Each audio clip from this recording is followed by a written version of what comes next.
तीर्थंकर आदिनाथ को शीश नवाते हैं, हम शीश नवाते हैं। ऋषभनाथ जी का तुमको बैराग दिखाते हैं, हम शीश नवाते हैं। कैसे हुए थे बैरागी हम ये बतलाते हैं, तुमको हम बतलाते हैं। ऋषभनाथ जी का तुमको बैराग दिखाते हैं, हम शीश नवाते हैं।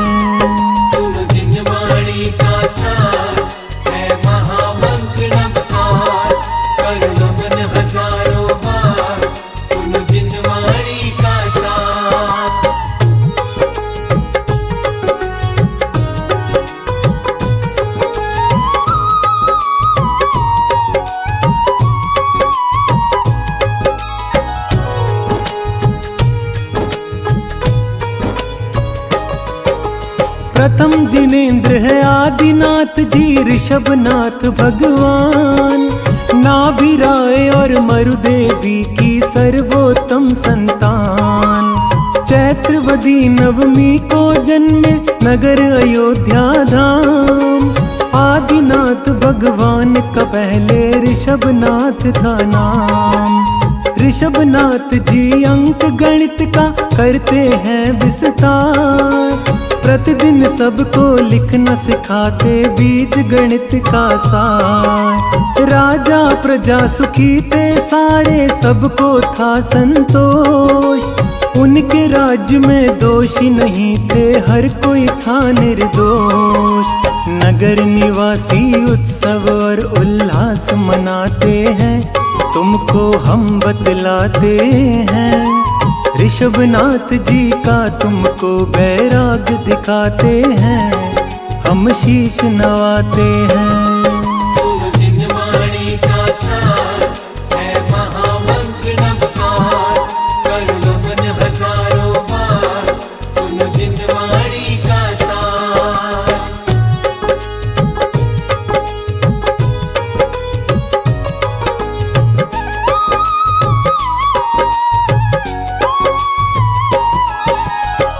आदिनाथ जी का जन्म अयोध्या के नाभिराय के घर में हुआ था, माता मरुदेवी की कोख से। सारे अवध निवासी हर्षोल्लास से भर गए थे। बड़े होकर ऋषभनाथ ने सबको पढ़ना लिखना धर्म कर्म सिखाया, जग को ज्ञान दिया। सब कुछ अच्छा चल रहा था, परंतु एक बार उनके नगर में अकाल पड़ गया। कल्प वृक्ष बिछड़ने लगते हैं तो प्रजा दरबार में आकर अपना दुखड़ा सुनाती है। कल्प वृक्ष जब लगे बिछड़ने, प्रजा हुई बेहाल। आते हैं दरबार में सारे, कहते हैं अपना हाल। आप ही राह निकाले कोई, हम सब हैं अज्ञान। आप हमारे माता पिता हैं, हम संतान समान। ऋषभनाथ उन सब का संशय दूर भगाते हैं, उन सब को फिर सूर्य चंद्र का ज्ञान कराते हैं। खेती करना फसल उगाना सब समझाते हैं, नियम न्याय और आदिक का उन्हें दंड बताते हैं। ऋषभनाथ जी अपनी प्रजा का साथ निभाते हैं, सबका साथ निभाते हैं। ऋषभनाथ जी का तुमको बैराग दिखाते हैं, हम शीश नवाते हैं।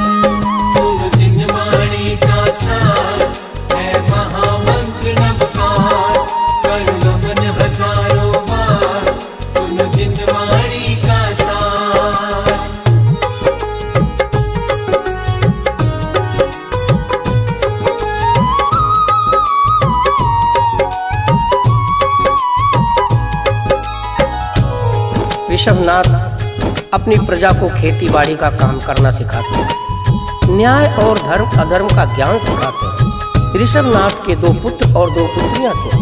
पुत्रों के नाम भरत और बाहुबली थे। पुत्रियों के ब्राह्मी और सुंदरी। उन सबको भी विद्या सिखाते हैं।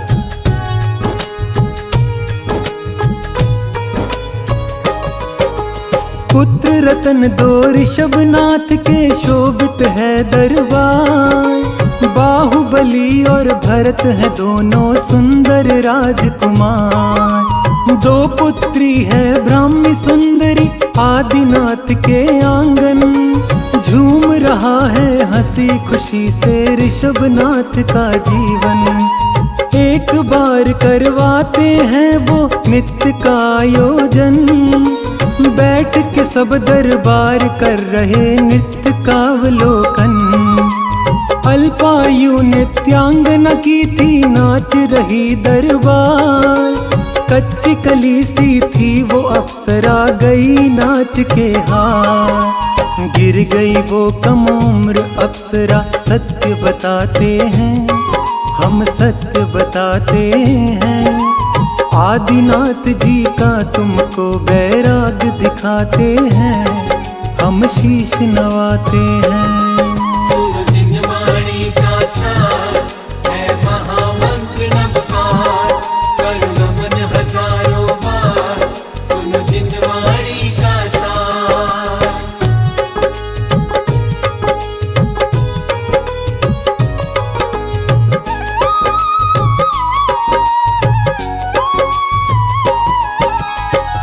उस अप्सरा की आयु बहुत कम थी। नृत्य करते करते थक जाती है, उसकी सांसें उखड़ने लगती हैं। वो मूर्छित होकर भरी सभा में गिर जाती है। ये देखकर दरबार में उपस्थित सभी हैरत में पड़ जाते हैं। ऋषभनाथ जी के हृदय पर इसका बहुत गहरा प्रभाव पड़ता है। वो चिंता के गहरे सागर में गोते लगाने लगते हैं।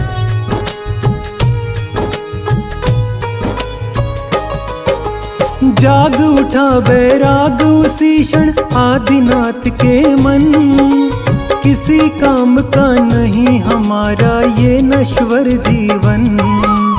बेटों को बुलवा के उनको सब समझाते हैं। राजपाट दोनों में बराबर वो बंटवाते हैं।